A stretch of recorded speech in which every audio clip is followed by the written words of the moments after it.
Hola, ¿qué tal? Bienvenidos a un nuevo video de nuestra serie Patriarcas y Profetas. Hoy estaremos hablando acerca de la muerte de Moisés, pero no quedaremos allí. Veremos que Moisés se convertirá en la primera persona en la historia en ser resucitado. Así que si te interesa, no olvides suscribirte y activar las notificaciones. Sin más, ¿estás preparado? Pues ven y sígueme. En la historia del pueblo de Dios podemos ver manifestado el amor y su misericordia. Además de esto, también es evidente su justicia estricta e imparcial. Como el águila despierta su nidada, revolotea sobre sus pollos, extiende sus alas, los toma, los lleva sobre sus plumas. Jehová los guió. Y sin embargo, cuán presta y severa retribución les infligía por sus transgresiones. El Salvador, al estar entre nosotros, nos enseñó el carácter del Padre. Su vida rebosó de actos de ternura y de compasión divina. Sin embargo, Cristo mismo declaró: hasta que perezca el cielo y la tierra, ni una jota ni una tilde perecerá de la ley. Aunque Dios se deleita en manifestar misericordia y perdonar la iniquidad, la rebelión y el pecado, de ninguna manera justifica al malvado. El gran soberano de las naciones había declarado que Moisés no habría de introducir a Israel a la buena tierra. A pesar de la súplica fervorosa del siervo de Dios, no pudo conseguir un cambio de la sentencia.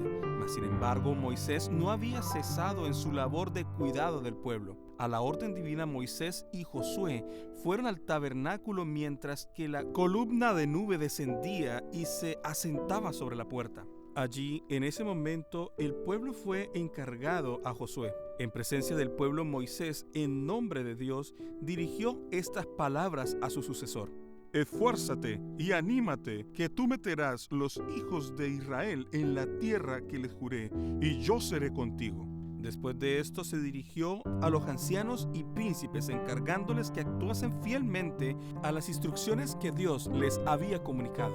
La remoción de su amado jefe iba a ser para Israel un castigo mucho más severo que cualquier otro que pudieran haber recibido, sobreviviendo él y continuando su misión.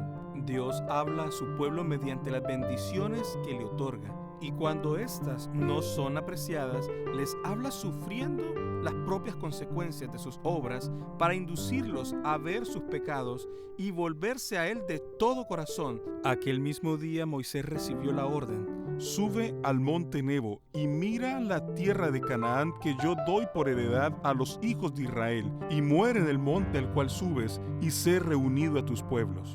Fueron varias las ocasiones que Moisés abandonó el campamento para entrar en comunión con Dios, pero en esta ocasión la haría para entregar su vida a su Señor. La prueba más grande consistió en abandonar al pueblo con el cual había identificado sus intereses. Por última vez, Moisés se presentó ante la asamblea y nuevamente el Espíritu de Dios se posó sobre él, y pronunciando una bendición sobre cada una de las tribus, se apartó de la congregación y se encaminó silencioso y solitario hacia la ladera del monte para subir al monte Nebo, a la cumbre del Pisga. Estando allí, pudo divisar el escenario de la peregrinación y de las victorias que Israel había tenido contra grandes ejércitos. Recordó su llamado para la gran obra que Dios le comisionó. Aunque en ese momento quiso eludir esta responsabilidad, cuando aceptó e inició, nunca depuso la carga. Mientras Moisés repasaba su experiencia como jefe del pueblo, recordó que un solo acto malo manchaba su hoja de servicios, y nuevamente imploró perdón por su pecado. Se le presentó luego una visión panorámica de la tierra. En ella pudo contemplar no solo la belleza que esta tierra poseía, sino que pudo ver a Israel en posesión de ella. Divisó la historia de cada tribu en posesión de su heredad. Con tristeza contempló también las tribus dispersas a causa de su apostasía, con su bella ciudad en ruinas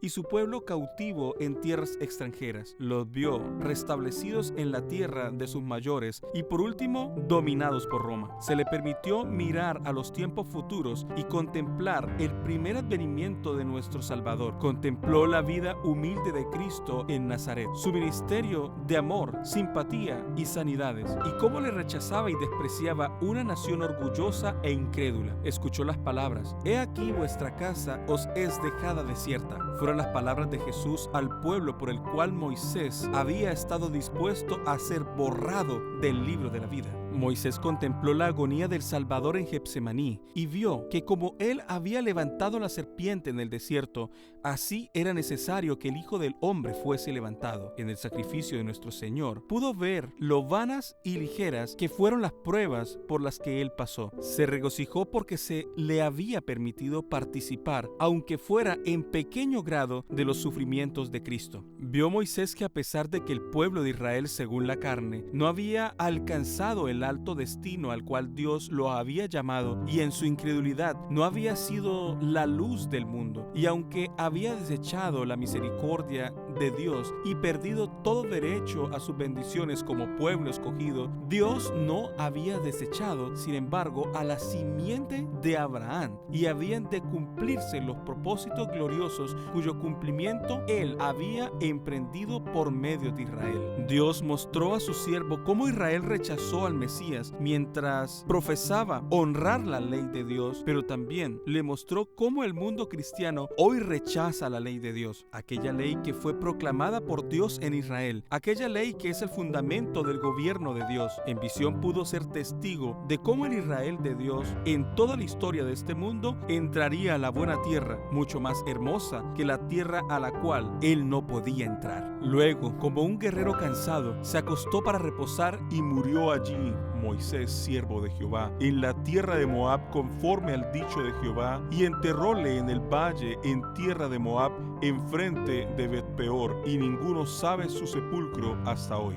Dios, a través del ministerio de los ángeles, enterró el cuerpo de su siervo, y nunca más se levantó profeta en Israel como Moisés, a quien haya conocido Jehová cara a cara, en todas las señales que le envió Jehová a hacer, y en toda aquella mano esforzada, y en todo el espanto grande que causó Moisés a ojos de todo Israel. Si Moisés no hubiese cometido este único pecado en Cades, hubiese entrado en la tierra prometida y también habría sido trasladado al cielo sin ver la muerte, pero ahora estaba en el sepulcro, aunque no había de demorar mucho allí. Satanás consideraba que la sentencia «polvo eres y al polvo tornarás» le daba posesión de los muertos. Nunca hasta allí había sido quebrantado el poder de la tumba, y Satanás reclamaba a todos los que habían perecido. Por primera vez Cristo iba a dar vida a uno de los muertos. Satanás, sintiendo temor de perder su hegemonía, presentó los cargos que había contra Moisés. Hizo ver que el siervo de Dios había cometido el mismo pecado de Lucifer al no atribuir la gloria de Dios y buscar su propia gloria. Mas Jesús